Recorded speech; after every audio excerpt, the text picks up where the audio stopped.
Hi, this is Monique Rhodes. I had a student of mine ask me if it was really possible to feel better without anything in her life actually changing. She wanted to know, how does she work with her mind when everything feels hard? So it's tempting for us to believe that the outer world is really determining how we feel. If things go well, we feel good. If they don't go well, we suffer. And that's the formula that we're handed very early on in life. Most of us spend years or decades living by it, chasing the next external condition, hoping we're finally going to be happy. But there's another path. There's a quieter and subtler path. And it doesn't begin by rearranging your outer world, but by turning toward the inner one. And that shift, that single, simple redirection of attention, it changes everything. So things aren't always what they seem. On the surface, our problems often look solid, they look permanent, they look obvious. A partner says something that stings, or a job doesn't feel very good, or your future feels uncertain, or a past hurt, resurfaces unexpectedly. So we tend to meet these moments with a belief. This is happening to me, and it needs to change before I can feel okay. But if you pause just long enough to create a little space, you might notice something else. You might notice that what hurts the most isn't just the event, it's the meaning that you've attached to it. The meaning could be, he doesn't respect me, or I'm falling behind, or nothing ever works out for me, or this again, I thought I was past this. So these aren't facts. That's the important thing to understand. They're thoughts. And the way we relate to them either reinforces our suffering or opens the door to something softer. So our inner work isn't about control, it's about relationship. So working with the mind isn't about suppressing what you feel. It's about learning to witness the feeling without becoming it. So when we practice staying with ourselves, especially in discomfort, we begin to notice that there's a layered nature of our experience. So there's the raw emotion, that could be tightness or sadness or fear. And then we have the story we pile on top. So the inner work is in meeting that raw material, the tightness, the sadness, and the fear, with curiosity instead of judgment, with kindness instead of shame, with gentle awareness instead of reactivity. So this kind of inner relationship changes our outer landscape. Not necessarily in the sense that people are going to behave differently or your challenges are going to vanish, but you meet life with more clarity, more stability, and more spaciousness.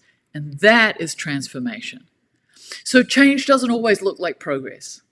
There's a tendency for us to expect growth to be obvious. We want the breakthrough. We want the clarity. We want the before and after photo. But the truth is that real change is often quiet. It's often non-linear. It's often untraceable. So you might not be able to explain why your reactions are softer now. You might not be able to explain why you don't spiral as often or as long. You don't get triggered as much. You mightn't be able to explain why you're more patient with the people who used to trigger you, or why that tight gripping fear doesn't pull you under like it used to. But it's happening, and it's happening because you're showing up for yourself in the moments that matter the most, the ones where you would normally run or blame or numb. And though it's not always obvious from the outside, that kind of shift echoes through your life. So outer transformation begins with inner softening. We're looking for change out there. We think, if I can just fix this relationship, this job, this body, this bank account, I'll be happy. But the real shift begins when we realize how I meet this moment is the only place that true power lives. So when the mind is rigid, the world feels hostile. When the mind is soft, possibilities appear.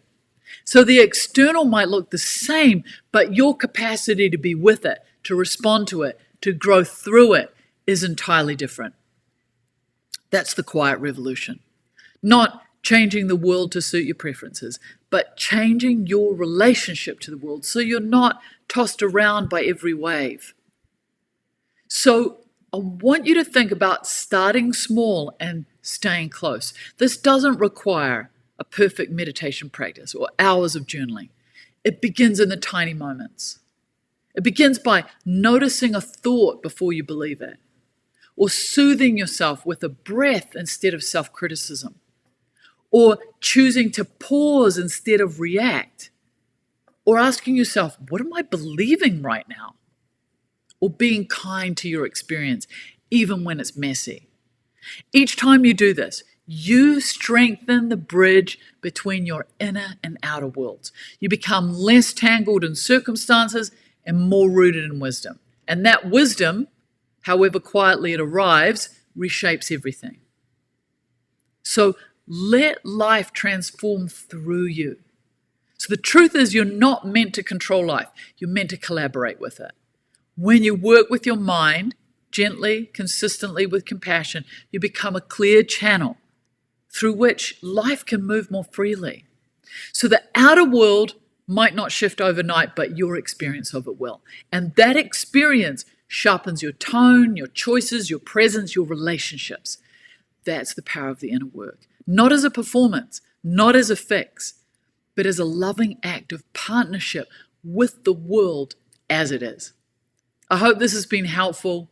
Don't forget, if you like this, subscribe. I've got lots more to help you to be happier. As always, be kind. Take care. Go gently in the world.